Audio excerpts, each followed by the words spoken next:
صحابی رسول حضرت عفیف کندی رضی اللہ تعالی عنہ اپنے اسلام قبول کرنے کا واقعہ نقل کرتے ہیں، اور وہ فرماتے ہیں کہ میں ایک مرتبہ مینا میں آیا اور حضرت عباس رضی اللہ تعالی عنہ بھی ساتھ تھے۔ یہ جو حضرت عفیف کندی رضی اللہ تعالی عنہ تھے، یہ حضرت عباس جو نبی کریم علیہ السلام کے چچا تھے، ان کے دوست تھے، اور یہ عطر فروش تھے، عطر کا کام کرتے تھے، اور قافلے جو تجارت کے لیے جاتے تھے مختلف ملکوں میں، یعنی ملک شام کی طرف اور دوسرے ممالک کی طرف جو تجارت کے قافلے جاتے تھے، ان میں یہ عطر لے کر جایا کرتے تھے اور عطر کا کاروبار کرتے تھے، خرید و فروخت کرتے تھے۔ تو حضرت عباس رضی اللہ تعالی عنہ کے ساتھ وہ مینا میں آئے، تو وہ کہتے ہیں کہ میں نے دیکھا کہ ایک شخص وہاں آیا اور اس نے پہلے بہت ہی عمدہ طریقے سے، بڑے اچھے طریقے سے مکمل وضو کیا، اور اس کے بعد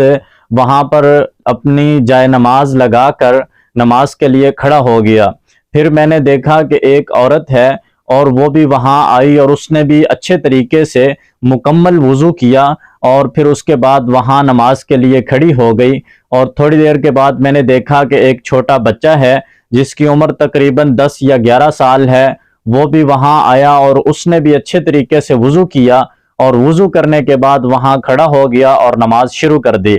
تو میں نے حضرت عباس رضی اللہ تعالی عنہ سے پوچھا کہ یہ شخص کون ہے اور یہ عورت کون ہے، اور یہ جو چھوٹا بچہ ان کے ساتھ نماز پڑھنے لگا ہے وہ کون ہے؟ اور انہوں نے حضرت عباس رضی اللہ تعالی عنہ سے یہ بھی پوچھا کہ یہ جو عبادت کر رہے ہیں یہ کون سا دین ہے اور یہ کیا عبادت ہے؟ تو حضرت عباس رضی اللہ تعالی عنہ نے ان کو بتایا کہ یہ جو پہلا شخص آیا تھا وہ میرا بھتیجا حضرت محمد صلی اللہ علیہ وسلم ہے، اور وہ یہ ان کا دین ہے، اور وہ یہ کہتے ہیں کہ وہ اللہ کے سچے رسول ہیں، اور اللہ نے ان کو رسول بنا کر مبعوث فرمایا ہے، اور یہی وہ دین ہے جو وہ لے کر آئے ہیں، اور وہ اللہ تعالیٰ کی عبادت اس طریقے سے کرتے ہیں۔ پھر انہوں نے پوچھا کہ وہ عورت کون تھی؟ تو حضرت عباس رضی اللہ تعالی عنہ نے فرمایا کہ وہ عورت ان کی اہلیہ ہیں، حضرت محمد صلی اللہ علیہ وسلم کی، یعنی محمد بن عبداللہ کی بیوی ہیں۔ اور پھر انہوں نے پوچھا کہ وہ جو بچہ 10-11 سال کا آیا تھا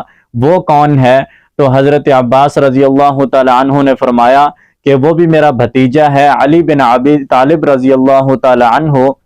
اور وہ ان کے پیروکار ہیں، یعنی وہ پہلے بچے ہیں ان کے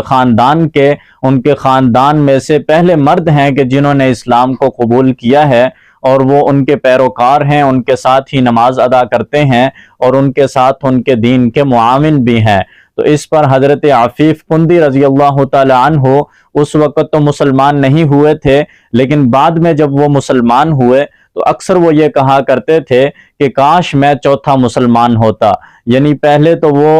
حضرت خدیجہ رضی اللہ تعالی عنہ تھی، پھر حضرت ابوبکر صدیق رضی اللہ تعالی عنہ تھے، اور حضرت علی رضی اللہ تعالی عنہ تھے، یہ پہلے مسلمان تھے۔ تو حضرت عفیف کندی رضی اللہ تعالی عنہ فرمایا کرتے تھے کہ کاش میں بھی اسی وقت ایمان لے آتا، یعنی اسی وقت اسلام کو قبول کر لیتا، تو میں چوتھا مسلمان ہوتا، یعنی مجھے یہ سعادت حاصل ہوتی کہ میں اولین سابقین مومنین میں سے ہوتا۔